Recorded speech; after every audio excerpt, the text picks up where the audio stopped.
Students अस्सलाम वालेकुम। Second year biology के लेक्चर में आपको वेलकम करते हैं।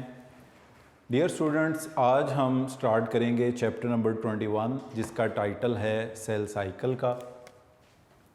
तो आज जो चैप्टर हम स्टार्ट करने जा रहे हैं इसका टाइटल है सेल साइकिल। डियर स्टूडेंट्स, हम देखते हैं कि एक छोटा सा प्लांट है वो बड़ा हो जाता है, एक छोटा बेबी बड़ा हो जाता है। हम देखते हैं कि जब हम छोटे थे हमारी बॉडी में नंबर ऑफ़ सेल्स कम थे। जैसे जैसे हम बड़े होते गए हमारी बॉडी में सेल्स की तादाद बढ़ती गई। ट्रिलियंस ऑफ सेल पर मुश्तमिल हमारी बॉडी है और ये तमाम सेल एक सेल से वजूद में आए हैं जो कि स्पर्म एग की फ्यूजन से बना था, ज़ाइगोट। इसी तरह जितने भी एनिमल्स हैं, बड़े साइज़ के एनिमल हैं, छोटे साइज़ के एनिमल हैं, उनकी बॉडी में हज़ारों, लाखों, करोड़ों, अरबों सेल्स मौजूद हैं। पौधों की बॉडी में बहुत सारे सेल्स मौजूद हैं। तो ये सेल जिस प्रोसेस के नतीजे में वजूद में आते हैं उसको हम कहते हैं सेल साइकिल। यानी सेल एक सीरीज़ और सीक्वेंस ऑफ इवेंट से गुजरता है, उसके नतीजे में नए सेल पैदा कर देता है। यानी मसलन अगर एक सेल होगा तो जब वो एक बार सेल साइकिल से गुजरेगा तो 2 सेल कर देगा, फिर सेल साइकिल से गुजरेगा तो वो दोनों 2-2 और 4 कर देंगे, फिर 4 8 कर देंगे।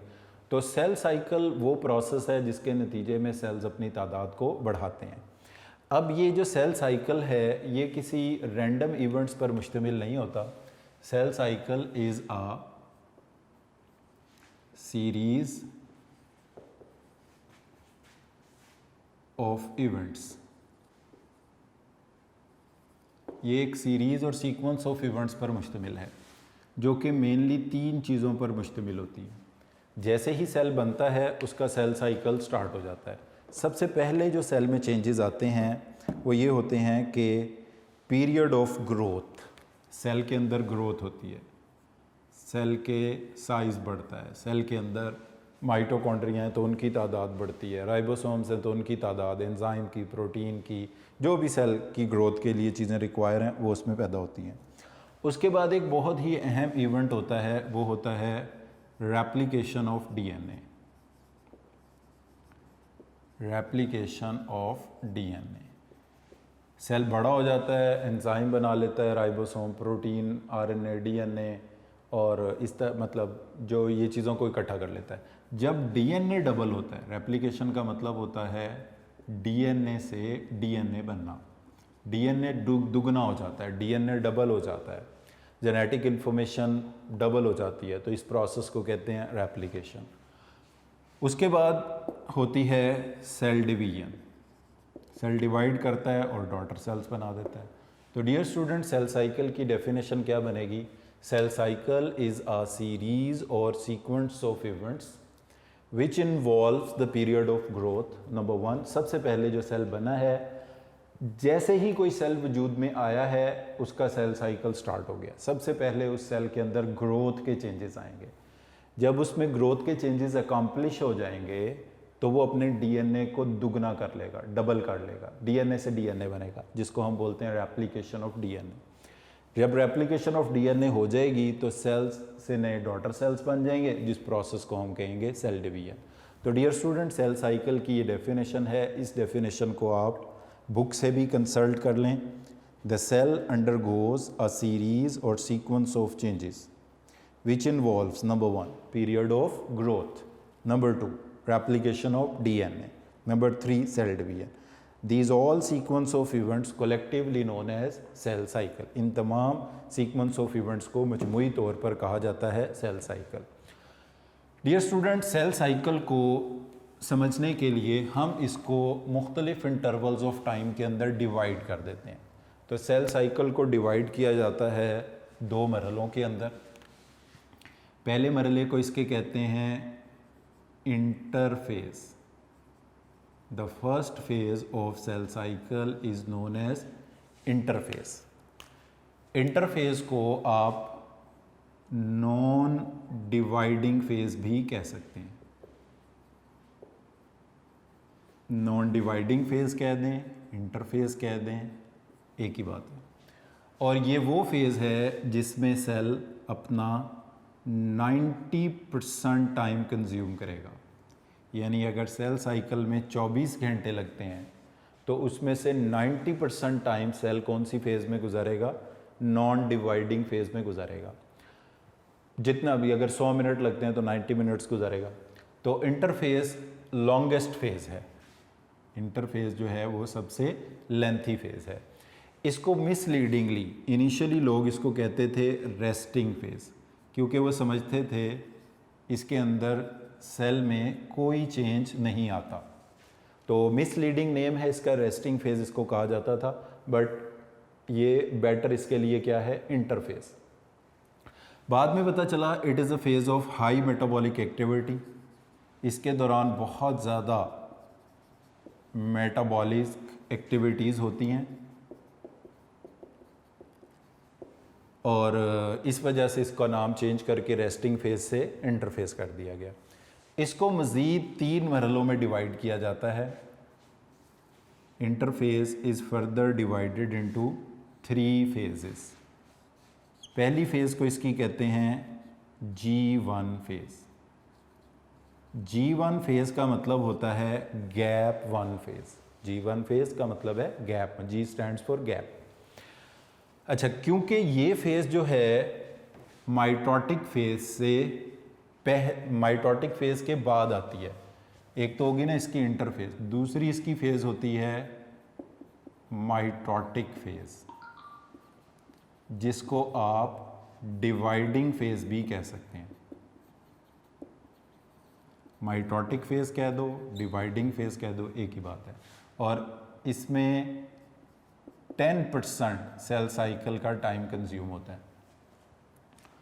यानी अगर एक ह्यूमन सेल की हम एग्जांपल लें तो वो 24 आवर्स में डिवाइड करता है, जिसमें से 23.5 आवर्स, 23.5 घंटे वो गुजारेगा इंटरफेस में, और सिर्फ 30 मिनट्स, आधा घंटा उसको लगेगा माइटोटिक फेज़ में। तो क्योंकि ये माइटोटिक फेज़ से पहले आती है के बाद आती है G1 फेज़, या जब सेल साइकिल स्टार्ट होता है तो सबसे पहले यही फेज़ आती है, तो इसलिए इस G1 फेज़ को एक और नाम दिया जाता है, इसको कहा जाता है post mitotic phase. Post mitotic phase, post mitotic phase कह दें, G1 फेज़ कह दें, एक ही बात है। उसके बाद नेक्स्ट नंबर पर जो फेज़ आती है इसको कहा जाता है S फेज़। S फेज़ का मतलब है synthesis phase. S stands for synthesis, और DNA की सिंथेसिस होती है, अभी उसकी डिटेल्स की तरफ आते हैं। फिर आती है G2 फेज़। G2 फेज़ क्योंकि M फेज़ से पहले आती है, इसलिए इसको कहा जाता है प्री माइटोटिक फेज़। तो डियर स्टूडेंट्स, इंटरफेज़ जिसको नॉन डिवाइडिंग फेज़ कहते हैं, जिसको रेस्टिंग फेज़ भी बोलते हैं, जिसमें सेल साइकिल का 90% टाइम कंज्यूम होता है, it is a phase of high metabolic activity, is divided into 3 phases. That is, number 1 is the G1 phase, gap 1 phase, post mitotic phase. Number 2 is the S phase, synthesis phase. Number 3 is the G2 phase, which is the pre-mitotic phase. तो 3 phases में इसको divide किया जाता है, G1 phase, S phase, G2 phase. इसके बाद dear students, हम in phases को इन डिटेल स्टडी करते हैं, और माइटोटिक फेज़ को हम अलहदा स्टडी करेंगे कि G1 फेज़ में क्या चेंजेस आते हैं। एक यहाँ पर रूल याद रख लें कि हर फेज़ सेल को प्रिपेयर करती है फॉर द नेक्स्ट फेज़। यानी G1 फेज़ सेल को प्रिपेयर करेगी for the S phase, S phase cell को प्रिपेयर करेगी for the G2 phase, G2 phase के चेंजेस सेल को प्रिपेयर करेंगे फॉर M फेज़, यानी कि M फेज़ से एब्रीवेट करते हैं माइटोटिक फेज़ को। तो इन फेजेस को डियर स्टूडेंट्स अगर हम एक साइक्लिक मैनर के अंदर इनको ड्रॉ करें, एक साइक्लिक वे में इनको ड्रॉ करके अगर हम देखें, तो सबसे पहले जैसे ही कोई सेल वजूद में आता है उसमें G1 फेज़ आती है। G1 फेज़ के बाद वो मूव करता है to S phase, S phase के बाद वो मूव करता है टू G2 फेज़, और G2 फेज़ के बाद इसमें आएगी M फेज़। यानी आप यहाँ से और इसके बाद डॉटर सेल्स बन के फिर दोबारा से, यानी 90% टाइम इन फेजेस में कंज्यूम होगा, G2S, G1S और G2 फेज़। अब ये क्योंकि आप देख रहे हैं M फेज़ के बाद आ रही है, इसलिए इसको कहते हैं पोस्ट माइटोटिक फेज़। और ये फेज़ क्योंकि M फेज़ से पहले आ रही है G2 फेज़, इसलिए इसको कहा जाएगा प्री माइटोटिक फेज़। प्री। कुछ सेल्स क्या होते हैं, वो G1 फेज़ से एग्ज़िट करके एक और फेज़ में दाखिल हो जाते हैं जिसको कहते हैं नो गैप G0 फेज़, और वो हमेशा फिर इसी फेज़ में रहते हैं। इनकी एग्ज़ाम्पल में हम लेते हैं आई लेंस, इसके अलावा न्यूरॉन्स, इसके अलावा मसल्स, तो G0। अब G0 फेज़ आप देख रहे हैं, ये तो सेल साइकिल है, G1S, G2, M फेज़, ये सेल साइकिल से बाहर है। तो दो cells which exit the cell cycle will enter into another phase which is known as G0 phase. G0 phase का मतलब है no gap phase, and some of the cells permanently remain here. इन cells को कहा जाएगा permanent cells. और कुछ sales ऐसे होते हैं जैसे कि किडनी लिवर के सेल्स, किडनी एंड लिवर के सेल्स, वो होते G0 फेज़ में हैं, but they can come back to the cell cycle on the need of the body. अगर बॉडी को इनकी ज़रूरत पड़ती है तो ये वापस आ सकते हैं सेल साइकिल में। इनको कहा जाएगा सेमी परमानेंट, यानी on the need of the body they can divide, they can come back to the cell cycle. बहरहाल एक बात याद रख लें कि G0 फेज़ कौन सी फेज़ है, ये सेल साइकिल की फेज़ नहीं है। जब कोई सेल साइकिल से एग्जिट करेगा तो वो जिस फेज़ में आएगा इसको कहा जाएगा G0 फेज़। अच्छा, अब यहाँ पर एक क्वेश्चन है कि G0 फेज़ में जो सेल्स होते हैं वो किस फेज़ से एग्जिट करके आते हैं। तो यहाँ आप इजीली देख सकते हैं, G0 फेज़ में जो सेल्स होंगे वो G1 फेज़ से एग्जिट करके G0 फेज़ में जाएंगे। और कौन से सेल्स हैं जो सारी ज़िंदगी हमेशा, once they are form, once they become mature, throughout life they remain in G0 phase, उसमें आते हैं ये वाले परमानेंट सेल्स, ये जो मैंने ऊपर लिखे हैं, आई लेंस, न्यूरॉन, मसल्स। अच्छा, किडनी और लिवर के सेल्स भी कौन सी फेज़ में होते हैं जब मेच्योर होते हैं? G0 फेज़ में। But on the need, bone के सेल भी कर सकते हैं आप इसमें, on the need of the body they can return to the cell cycle, तो इनको कहते हैं सेमी परमानेंट सेल। तो अगर आपसे कहा जाए कि permanent, semi permanent cells mature होके कौन सी फेज़ में होते हैं, तो हम कहते हैं G0 फेज़ में होते हैं। वो G0 फेज़ में सेल साइकिल से कहाँ से एग्जिट करके आते हैं? G1 फेज़ से एग्जिट करके आते हैं। परमानेंट सेल्स तो वो होते हैं जो सेल साइकिल में रिटर्न होते ही नहीं हैं, जैसे कि आई लेंस, मसल्स, न्यूरॉन। जो सेमी परमानेंट हैं, यानी किडनी लिवर को कोई डैमेज हो गया, बोन को कोई डैमेज हो गया, तो वो दोबारा डिवाइड करके किडनी के सेल, लिवर के सेल बना सकते हैं। तो वो G0 फेज़ से जब सेल साइकिल में री एंटर होते हैं, तो कौन सी फेज़ में री एंटर होते हैं, ये एरो आपको बताएगा, S फेज़ में री एंटर होते हैं। तो ये थोड़ा सा डायग्रामेटिकली आपको अंदाज़ा हो गया फेजेस का। अच्छा, अब G1 फेज़ में क्या चेंजेस आएंगे? G1 phase will prepare the cell for S phase. एक तो G1 फेज़ से जो सेल्स एग्जिट कर जाएंगे, they will enter into G0 phase, वो उसको हमने अलहदा कर दिया। तो G1 फेज़ में जो सेल्स हैं वो सेल को प्रिपेयर कर रहे हैं for S phase. It is a phase of high metabolic activity. इसके अंदर क्या होगा? हाई मेटाबॉलिक एक्टिविटीज़ होंगी इसके दौरान, और इसके दौरान एंजाइम्स बनेंगे, इसके दौरान प्रोटीन्स बनेंगी, in which normally cells grows in size, cell size में ग्रो करेगा, एंजाइम बनाएगा, डीएनए की सिंथेसिस होगी, डीएनए के बेस यूनिट्स इकट्ठे होंगे, सॉरी, इसमें सेल मेटाबॉलिज्म के दौरान क्या करेगा? ग्रोथ करेगा। इसके अलावा इसमें एंजाइम्स बनेंगे, इसके अलावा इसमें माइटोकॉन्ड्रिया की तादाद बढ़ेगी, क्योंकि जितने ज़्यादा माइटोकॉन्ड्रिया उतनी ज़्यादा एनर्जी, उतनी ज़्यादा मेटाबॉलिज्म। इसके अंदर डीएनए के basis adenine, guanine, thiamine, cytosine इनको इकट्ठा किया जाएगा। तो जब ये फेजेस अकम्प्लिश हो जाएंगे तो फिर होगी डीएनए की रेप्लिकेशन, और जब डीएनए की रेप्लिकेशन होगी तो इस फेज़ को कहा जाएगा एस फेज़। रेप्लिकेशन की तैयारी किस फेज़ में की जाएगी? G1 phase. तो अब आप इन चेंजेस को ज़रा एक नज़र बुक से भी देख लें, बुक की वर्डिंग्स में। G1 is the period of extensive metabolic activity, बहुत ज़्यादा मेटाबॉलिक चीज़ें होंगी इसके अंदर।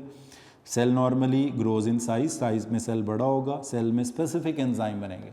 अब वो कौन से एंजाइम है? देखें, डीएनए रेप्लिकेशन होनी है एस फेज़ में, मगर रेप्लिकेशन कराने के एंजाइम कहाँ बन रहे हैं? G1 फेज़ में। तो enzymes involve in replications are synthesized in G1 phase. अब एंजाइम बनाने के लिए क्या चाहिए? राइबोसोम्स चाहिए, वो भी बनेंगे यहाँ पे।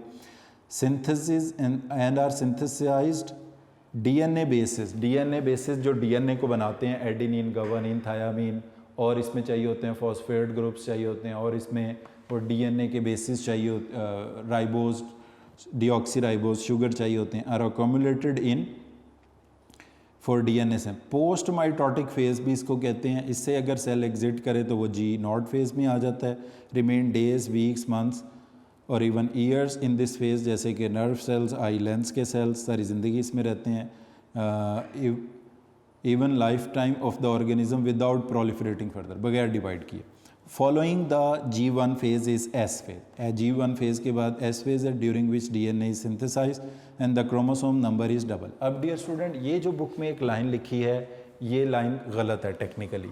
यहाँ पर लिखना चाहिए था chromatid number is doubled. Chromosome number double नहीं होता इसमें, क्रोमेटिड का नंबर डबल होता है। जैसे फॉर एग्जांपल अगर हम इस तरह से ये एक ड्रॉ करते हैं, ये एक कंप्लीट क्रोमोसोम कंसिडर किया जाएगा, या अगर ऐसे भी है तो ये एक कंप्लीट क्रोमोसोम कंसिडर किया जाएगा। पर if it is a one chromosome,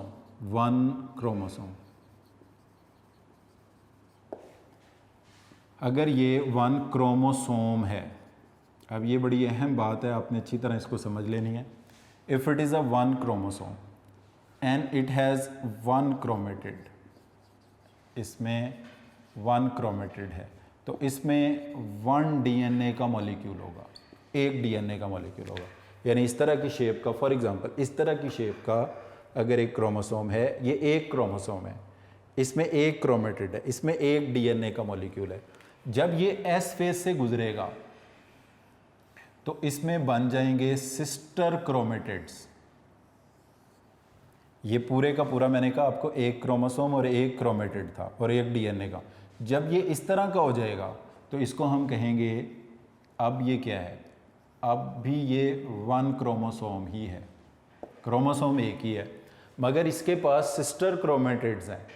जिसके पास सिस्टर क्रोमेटिड्स होते हैं उसके पास हम कहेंगे टू क्रोमेटिड्स हो गए, यानी क्रोमेटिड्स डबल हुए हैं। वन क्रोमेटिड से कितने हो गए? टू। क्रोमोसोम एक ही रहा है। क्रोमोसोम इसको कहेंगे ये नॉन डुप्लीकेटेड है या नॉन रेप्लिकेटेड है, और ये वाला क्या है, ये डुप्लीकेटेड है। तो आफ्टर डुप्लीकेशन, देखें डुप्लीकेट का लफ्ज़ इस्तेमाल करते हैं क्रोमोसोम के लिए, रेप्लिकेट का डीएनए के लिए। तो डीएनए डबल होगा तो डीएनए की रेप्लिकेशन, क्रोमोसोम के क्रोमेटिड्स डबल होंगे तो डुप्लीकेशन। ये एक क्रोमेटिड, एक क्रोमोसोम, एक डीएनए था, इसमें एक ही क्रोमोसोम है मगर क्रोमेटिड्स कितने हो गए? दो। जब क्रोमेटिड्स दो होंगे तो डीएनए के मॉलिक्यूल भी कितने हो जाएंगे? दो। तो ये बात आप अपने बहुत अच्छी तरह याद रखनी है। ये बुक में स्टेटमेंट लिखी तो है, हम पढ़ भी लेंगे ऐसे ही कि chromosome number double, but technically chromosome का नंबर डबल नहीं होता, क्रोमेटिड्स का नंबर डबल होता है। ये जो मैंने एक डायग्रामेटिकली पिक्चर यहाँ बनाई है, इसको आपने नोट डाउन कर लेना है। इसके आगे बहुत सारी चीज़ें हम इसके हवाले से कुछ एंट्री टेस्ट के पॉइंट्स डिस्कस करेंगे कि एक क्रोमोसोम में एक क्रोमेटिड भी हो सकता है, एक से ज़्यादा यानी सिस्टर क्रोमेटिड्स भी हो सकते हैं। जब उसमें सिस्टर क्रोमेटिड्स होते हैं तो वो डुप्लीकेटेड होता है, और जब उसमें जस्ट वन क्रोमेटिड होता है, उसकी कॉपीज़ नहीं होती, तो वो नॉन डुप्लीकेटेड होता है। एक क्रोमेटिड में एक ही डीएनए का पूरा लंबा मॉलिक्यूल होता है, वो जितना मर्जी कॉइल्ड हो, और जब 2 क्रोमेटिड होंगे 2 डीएनए के मॉलिक्यूल होंगे। तो क्रोमोसोम्स इस तरह की शेप से इस तरह की शेप में आ जाए तो क्रोमोसोम एक ही रहे, मगर क्रोमेटिड्स की तादाद जो है ना वो डबल हो गई है। तो ये बात आपने, ये चेंजेस आएंगे एस फेज़ में। एस फेज़ के बाद डियर स्टूडेंट्स आएगी G2 फेज़, और क्रोमोसोम की सिंथेसिस फेज़ के बाद जिसमें DNA is synthesize and the chromosome number book के मुताबिक double, which initiate G1 G2 phase pre mitotic phase will prepare the cell for M phase. अब ये G2 फेज़ सेल को M फेज़ के लिए प्रिपेयर करेगी। इसमें क्या चीज़ें बनेंगी, इसमें सेल डिवीजन के लिए एनर्जी चाहिए, क्रोमोसोम की मूवमेंट के लिए तो माइटोकॉन्ड्रिया चाहिए होंगे, प्रोटीन चाहिए होंगी, आरएनए चाहिए होगा, माइक्रोट्यूब्यूल्स स्पिंडल फाइबर्स के लिए चाहिए होंगे। तो ये सारी चेंजेस जब सेल के अंदर आ जाएंगी तो ये G2 फेज़ कंप्लीट हो जाएगी। इसके बाद इनका टाइम जो दिया हुआ है, कोई भी सेल जो है वो 9 आवर्स ह्यूमन बीइंग का सेल स्पेंड करता है G1 फेज़ में, ये इंपॉर्टेंट MCQ के पॉइंट है। 10 आवर्स स्पेंड करता है S फेज़ के अंदर, और 4.5 आवर्स स्पेंड करता है G2 फेज़ के अंदर। तो इन तीनों फेजेस में मिला के कितना टाइम लगेगा, 23.5 आवर्स। उसमें से 9 घंटे G1 फेज़ में, 10 घंटे S फेज़ में, G2 फेज़ में 4.5 आवर्स। तो इन तीनों में से लॉन्गेस्ट फेज़ होगी S फेज़, शॉर्टेस्ट होगी G2 फेज़। बाकी इनका टाइम आपको याद रखना है।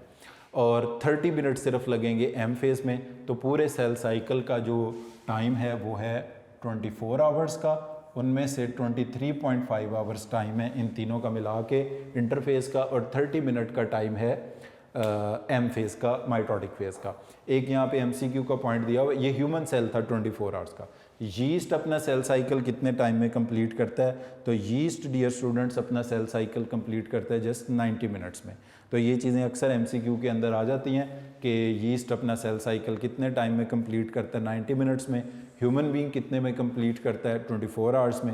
ह्यूमन बीइंग के इंटरफेस में कितना टाइम लगता है, 23.5 आवर्स लगते हैं। G1 का कितना टाइम है, 9 आवर्स। S फेज़ का कितना है, 10 आवर्स। G2 फेज़ का कितना है, 4.5 आवर्स। और 30 मिनट्स किस में लगते हैं, M फेज़ में लगते हैं। तो यहाँ पर डियर स्टूडेंट्स ये सेल साइकिल का हमने जो इंट्रोडक्टरी पार्ट था उसको कंप्लीट किया है। इसमें मैं बता दूँ आपने जो चीज़ें याद रखनी है डेफिनेशन के लिए, सबसे पहले तो सेल साइकिल की डेफिनेशन है, फिर इंटरफेज़ है, period between 2 consecutive cell division को, यानी 2 M फेजेस के बिटवीन इंटरफेज़ होती है, इसको मिसलीडिंगली रेस्टिंग फेज़ भी कहते हैं। फिर सेल डिवीजन को माइटोटिक फेज़, इंटरफेज़ की ये 3 फेजेस हैं। G1 को पोस्ट माइटोटिक फेज़ कहते हैं, G2 को प्री माइटोटिक फेज़ कहते हैं, और इन दोनों के बिटवीन S फेज़ होती है। G1 का मतलब गैप 1 है, S का मतलब सिंथेसिस है, G2 का मतलब सेकंड गैप है और प्री माइटोटिक फेज़ है, और नो गैप को G0 फेज़ कहते हैं। इन फेजेस में आने वाले चेंजेस, इनमें होने वाला जो टाइम है, ये आपने इसमें याद रखना है। अब ये आपकी बुक में एक सेल साइकिल फर्स्ट पेज पर डिस्क्राइब किया हुआ है, इसमें भी ज़रा देख लें। पहले नंबर पर देखें लिखा हुआ है G1 फेज़, और इसमें ये क्रोमोसोम वाला एक सेल एंटर हुआ है। इसमें एक क्रोमोसोम, जैसे मैंने आपको यहाँ पे बताया, एक क्रोमोसोम, एक क्रोमेटिड, एक डीएनए का मॉलिक्यूल है। G1 फेज़ इससे ये जब नेक्स्ट फेज़ में गया, इसमें डीएनए की सिंथेसिस यानी S फेज़ हुई, तो इसमें सिस्टर क्रोमेटिड्स बन गए। सिस्टर क्रोमेटिड ऐसा क्रोमोसोम हो गया, इसमें क्रोमोसोम एक ही रहा, क्रोमेटिड्स 2 हो गए, डीएनए के 2 मॉलिक्यूल हो गए। फिर इसके बाद इसमें G2 फेज़ आई। G2 फेज़ के बाद जब सेल डिवाइड किया, डिवाइडिंग फेज़ को M फेज़ कहते हैं, तो 2 डॉटर सेल बन गए। सेम चेंजेस फिर इनके अंदर आएंगे और यही प्रोसेस रिपीट होगा। अब डियर स्टूडेंट, इस सेल साइकिल को हमने डिस्कस किया, इंटरफेज़ को डिस्कस किया, उनकी डिटेल्स डिस्कस की। अब जो माइटोटिक फेज़ है ना, इसके 2 तरीके हैं, एक है माइटोसिस, दूसरा तरीका है मियोसिस का। डियर स्टूडेंट्स, माइटोसिस के कॉन्सेप्ट को डिस्कस करने से पहले हम कुछ चीज़ें डायग्रामेटिकली बनाएंगे। ये जो मैं डायग्राम बनाने जा रहा हूँ, इसको आपने बहुत अच्छी तरह अंडरस्टैंड करना है, और इसमें आने वाले चेंजेस को।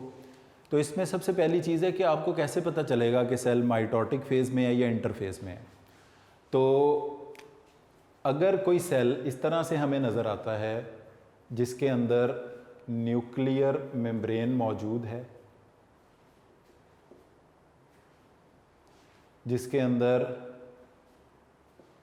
न्यूक्लियोलस मौजूद है, जिसके अंदर क्रोमोसोम नहीं है, क्रोमेटिन मौजूद है, और इसमें पेयर ऑफ सेंट्रियोल्स हैं, सेंट्रोसोम कहते हैं आप इसको।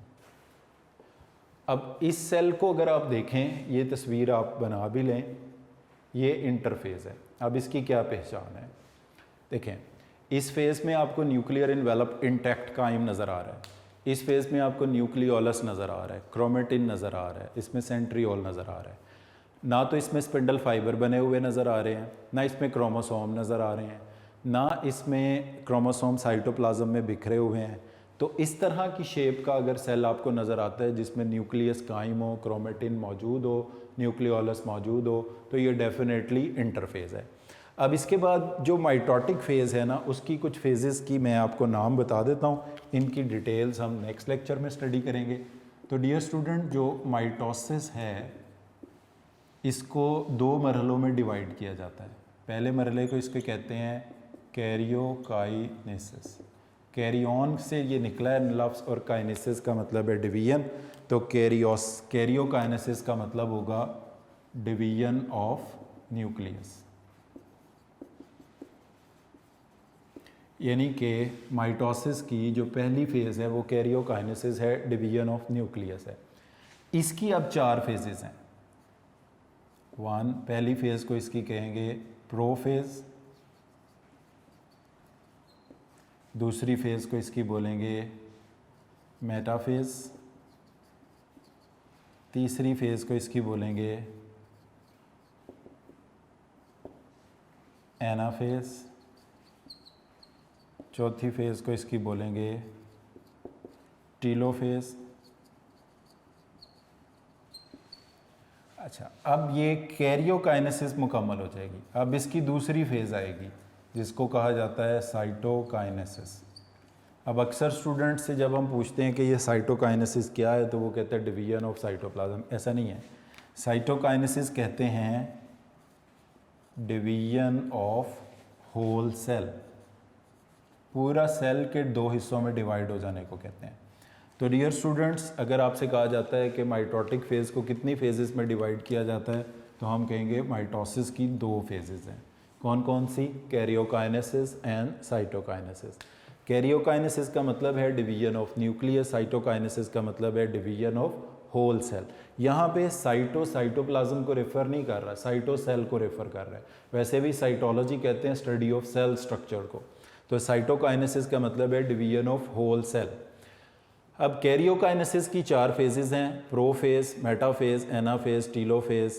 तो 4 फेजेस में इसको डिवाइड किया गया है। तो डियर स्टूडेंट, आज के लेक्चर को हम इधर ही कंक्लूड करते हैं। नेक्स्ट लेक्चर में हम यही फेजेस स्टडी करेंगे कि माइटोसिस का प्रोसेस क्या है, उसमें प्रोफेज़, मेटाफेज़, एनाफेज़, टीलोफेज़ में क्या चेंजेस आते हैं।